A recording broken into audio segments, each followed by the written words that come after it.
हरे कृष्ण। हम लोग जप यज्ञ भगवनाम की महिमा का विस्तृत वर्णन नामक पुस्तक से चर्चा कर रहे हैं।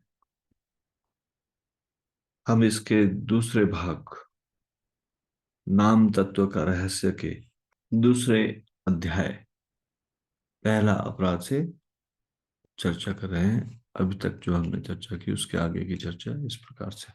श्री चैतन्य महाप्रभु ने दो प्रकार के असत्संग का वर्णन किया है। पहला स्त्री संगी, स्त्रियों के संग अवैध संबंध अथवा स्त्रियों के प्रति आसक्त कामी पुरुषों का संग। तो ये पहला प्रकार का असत्संग है।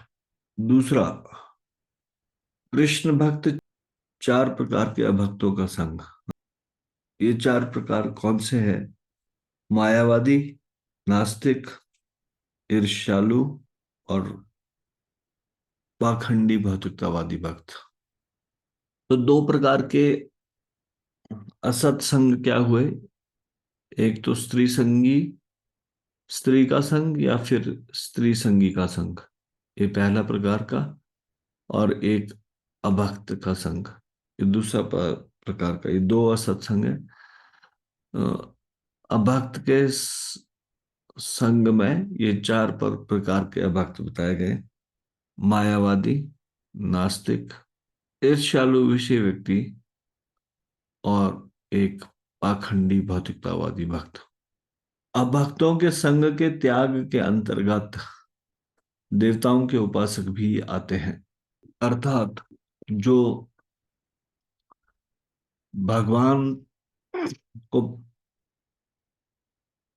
सम्मान ना देते हुए केवल देवता, किसी विशेष देवता के प्रति ही समर्पित है,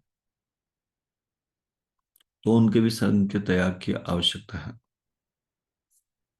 एक वैष्णव का प्रथम कर्तव्य है कि वह उन व्यक्तियों के संग का त्याग कर दे जो श्री कृष्ण के भक्त नहीं है, तथा स्त्री, संतान, धन इत्यादि सांसारिक वस्तुओं के प्रति अति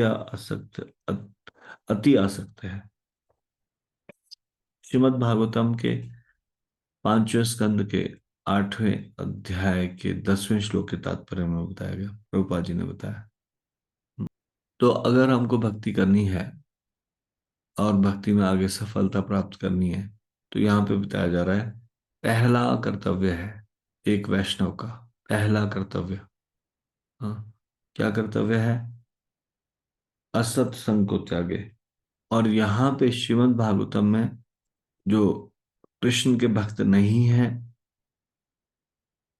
उनका संग त्यागने के लिए, और साथ ही ऐसे व्यक्तियों का संग त्यागने के लिए कहा गया है जो स्त्री में, संतान में, धन में और सांसारिक वस्तुओं के प्रति अति आसक्त है।